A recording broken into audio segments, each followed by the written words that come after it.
la ngihambele izami ngekhona la baba uThumbeza nobaba umshumela ungeke. Bobaba namhlanje nisiphathele namhlanje bobaba. Ngunomnyama kaNgibingelele balaleli bohlelo. Silapha ke emsazweni omkhulu Vibe FM bayibathi abafundele first choice yomphakathi. Yes. Cha sizophamisa ukubonga ngoba kufuneka umuntu ongabongi imumbi. Silokho sifile la ekhaya siyawubona umahluko noshintsho kwabangcwele.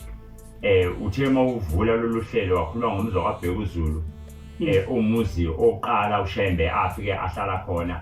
eshinda bazoshiya imndeni yakhe eshiya inkomo zakhe washiya yonke into yakhe ngezwi kaNkulunkulu ngokuthi wathi njalo uBombela uma ekhipha inkomo kube nezwe qhamuka lithi thandaza ukuthi inkomo nje ukukhipha inkomo nje zingakuhluphi zingayikudla abantu kuthi intambama mase ibuya lipheli engazi nokuthandaza udini ukuthandaza athi maye esebuye isiyinkomo lithi lelizwi thandaza ubonga ukuthi inkomo kayihluphanga ayihambanga zawodlula kubantu uthe kusenjalo elaselifika ukuthi ngiyakubiza Shembe ngiyakuthuma ezweni laseMpumalanga kubantu bama banqulisa obala ngakho ke abantu abanqulisa obala ke kwakuyithi ke thina bakamdoma navudla besubhejana phuma isiqunu kade bevalele ungalonde kagabele engangazoyisiphunzwana abantu noma bekulelo kuphelele ingqulini nina benkona ethese enkona ukhombesha manje omnyama manje amanzi okushikizela amashimpi yakhe zingonyama ke zalapho uShembe ayifunye ukuzona wasefika kulelizwe laseMpumalanga wazobeka lo mzi ezweni laseNanda nawe Nanda umncinyana ngoba uShembe uNkulunkulu wabona ukuthi kubona wonke indawo kuna zonke indawo ezikhona eMpumalanga lo muzi lesikhuluma ngawo esikuwo uBhekuzulu akawehlisele Nanda ngakho ke siyawumema umphakathi wonke eAfrika yonke ngisho kuthoswa kuZimbabwe usuka kuphi nobishini inkanyamba ithi iyafuna eZimbabwe nani koZimbabwe kuphi koMozambique koSwaziland ozani sovusa lo muzi ukuvukela umuzi wenkosi enkulu iNyazi leZulu Thumbeza mfowethu ubaba onekile baba onekile baba awumlekile baba cha njengoba ubaba umshumayeli eseke wachaza ukuthi ayikho into ebaluleke njengokubonga lo msakazo ususithathe wasibeka ebalazweni kakhulu bantwana benkosi ayikho into engenzeki kwaBhekuzulu impahla iyangena njengoba sasicelile usimende uyangena nezinsizwa nje kade ifikile phakathi nezinsuku omthokozisi belethe usimende o40 iphalethi lonke lento okusho ukuthi lo msakazi ngendlela ogijimisa ngayo ngakhona lo msebenzi sicela unyazi lukhulise sisendabeni enkulu kaBombela isitimela samaMpondo uShembe owagaranta ngathi eminyakeni emidala kakhulu sekuphele 100 years agaranta uShembe kunamazwi awaloba lapha esihlabeleni sakhe sokuqala uthi zijabhile namhla izitha zethu ezayihlekisa ngathi sisazule ezintabeni sisalala emahlathini uShembe ingakho sithi uNkulunkulu ngoba kukhona izinto aloba ngazo esahlupheka ekhanda leli ibandla kodwa uma uyifunda phansi ukhuluma ngazo manje kube ngathi ukhuluma ngazo manje kodwa yena wakhuluma ngazo izitha zisamphethe zisamhlupha elale emsizini emahlathini kodwa wabhala phansi wathi uyamuzwe garant uthi zijabhile namhla izitha zethu ezazihlekisa ngathi kanti uShembe ungakanani mayethe ezazihlekisa ngathi kodwa indaba thina sesiyifica manje ekuzalweni kwethu njoba nje ngazalwa ngeminyaka yama-80s kodwa le ndaba siyificile uShembe yena abhala ngayo eminyakeni emidala kakhulu nathi ke sithi zijabhile namhla izitha zethu ezayihlekisa ngathi zithi mayidlula lapha yana emzini wakaBhekuzulu zibuka uShembe ehlala endlini yodaba. Namhlanje uShembe uhlala eStezi. Manje baba yazi baba awukele abalaleli ngoba emakhaya ngiyabona ukuthi bayathula bayilalela le ndaba ukuthi yini bathembisa yona ngoba ubaba umesuka pheshela isuka khona ngeke ngathi ngabhekuzona. Lapho ke emngonomnyama ithi inkanyamba yasezulu emadlule into enamehla hlaza hle insizwe edelelekile nje uyazi uyamoshana naye emgwaqweni ungathi indoda nje le ndoda ayikho eAfrika le ndoda efana le esibathembisa khona ke abangcwele kuthi mawufika njoba kuza uDecember nje njalo mayongenisa uJanuary inyathela kwaBhekuzulu umbuzo uthi Mshumayeli uma umuntu ohlala eNanda namaphethelo ithe namaphethelo ukuthi uma uShembe enyathela lapha ungakhiphanga lutho ithini into inhliziyo ke unembezo kulahlayo umnguni ngoba njengoba ikhuluma umfoka Hlophe kunensizwa leze esithi isuke eToti kutha izolo kuthanga nje bekufika insizwa isuke eMaritzburg enye yakwanene enye yakwa Hadebe azigqoli ngube emhlophe lezizwe zithi silethe usimende la amasifike zafika namasama amabili zafike zashiya ama fruit seshuthi into isho ukuthi ungabulahli kunembeza wakho ngoba uma esefika uShembe ufika khipha isibusiso asisakazwe lonke umuntu kodwa kuyathi umshumayeli wenkosi uMazibuko oseduze noNyazi osiza uNyazi uthi isibusiso umuntu siyamlandela umnikazi wakhe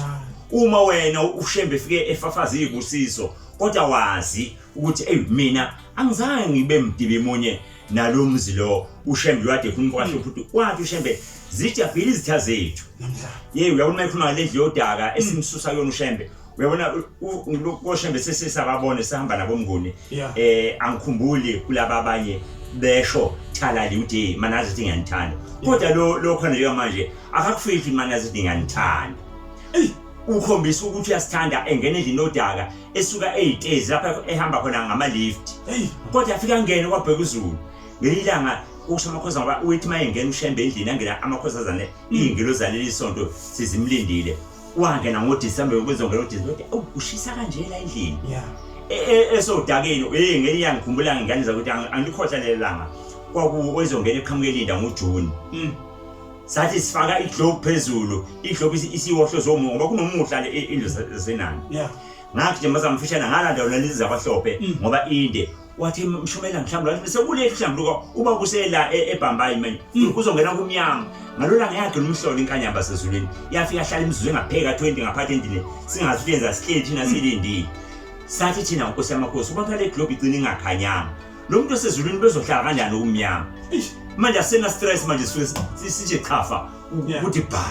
amalampo kodwa ingane zakwethu kuse athi amaXhosa kusekude enqelibeni mnguni lapha njengoba sizoncenca abangcwele ukuthi abelula isandla abelula kodwa ke sicelayo uNkulunkulu omkhulu uNyazi Shembe tshala uthando enhlizweni zabantu bakho babone ukuthi sikhiphile endlini yodala nawe uyifaka emlandweni uthi awu ngangikhona uShembe uNyazi lezulu ephuma endlini yodaka ehlala eStezi ekuyizulu elisha ukuphila umuzi baMshumayeli mngonomnyama kunencwadi ubeyivama ukufundiswa ubaba uGcwensa angazi incwadi kabani ithi lelizwi alikho phesha kwelwandle uyothi khona ubani osiyena phesha kwelwandle na lo mzi lesikhuluma ngawo awukho phesha kwelwandle ulapha nje ezweni laseNanda uma ugibela usuka eThekwini ngisho ngafuna ukuthi uyokwehla eStezi kwaShembe angisho impumputhi yasazi sesikhuluma useNanda nje uma usemagqumeni asohlange phezulu ohlange ubuka phansi mase ukhama ngasemtshebheni njengoba kuthiwa nje amagquma asohlange usemagqumeni asohlange lo mzi eNanda nje use main road awulahleki nangoba umlaleli la emakhaya uyangibuza umlaleli ngoba ngiyabona yimi lapha ngingaphesheya manje Mshumayeli ngingaphesheya ngale kubalaleli manje siyabona umlaleli manje sengiyambuzela ukuthi umlaleli uma baba Mshumayeli ngifuna ukuza kwaBhekuzulu noma ngifuna ngoba nginako okuncane nginawo 50 randana engawazi ngizowuphosa ku 50 randana uzayibiza umuzo umhlolo womnguni into sizabalula ke manje bulusebazi njoba bakuphatha amafoni nje usuphosa uyabona uma uphose u10 rand wena xa upost 10 rand uhlopha post 10 rand hamba nompa kaNgcobo post 10 rand akuseyo 10 rand lo so 30 rand mawuphasa abantu abahlanu liyaphumisa la kasimende usho baba noma kukhona iblocks nje eliconnecting ngecela ngiza la phezulu kunensizwa nje yakamkhize bathe besebenza ekhaya lapha bakha baqeda basethi ayi lama blocks asasebenzi bathi kunoma manje kusasa nje uma ushembe sivusile wangale encungweni uthe kunama blocks awu6 asegcekeni sizowalanda uma uthi kune blocks elilodwa egcekeni sizolanda uma uthi kunebhala mhlawumbe sengena umlenze oba namabhala siyawadinga sizolanda sifike silishisele thina ngoba lento uyikhiphe ngothando ithi inkosi uJesu umuntu onikele ngendibili shokugcina wathi unikele wadlula bonke ngoba unikele ngakho kokugcina ngakho ke ayikho into esayidinga nayo ukuthi sidinga ihlabathi sidinga usimende sidinga awunokumakela nzakwethu ayikubi hayi khona bakuletha abantu abangcela ukudla phela isishebo ke mngolonyalo bese sidle ikhabishi njengonogwasha ngenza balale manje ahlebaka ngenza ukuthi nathi thina engazivele yethuba ukuthi phosa noma yini onayo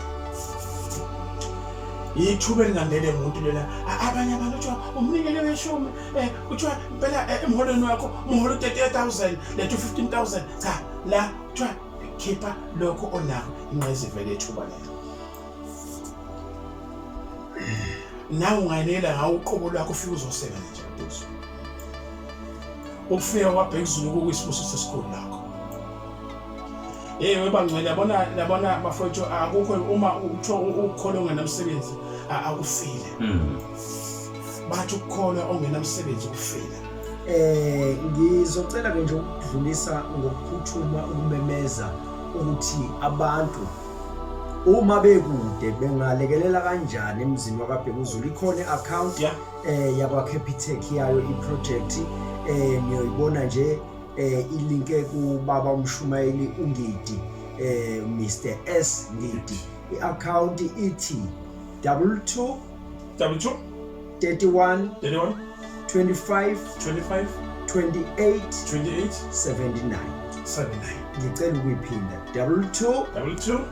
31 31 25 25 28 28 39 ukhona ke labo ababefise ukutransfer inamba ke ukutransfer kuyo link kuyo ebanki ithi 071 244 68 68 88 88 siyabonga kakhulu.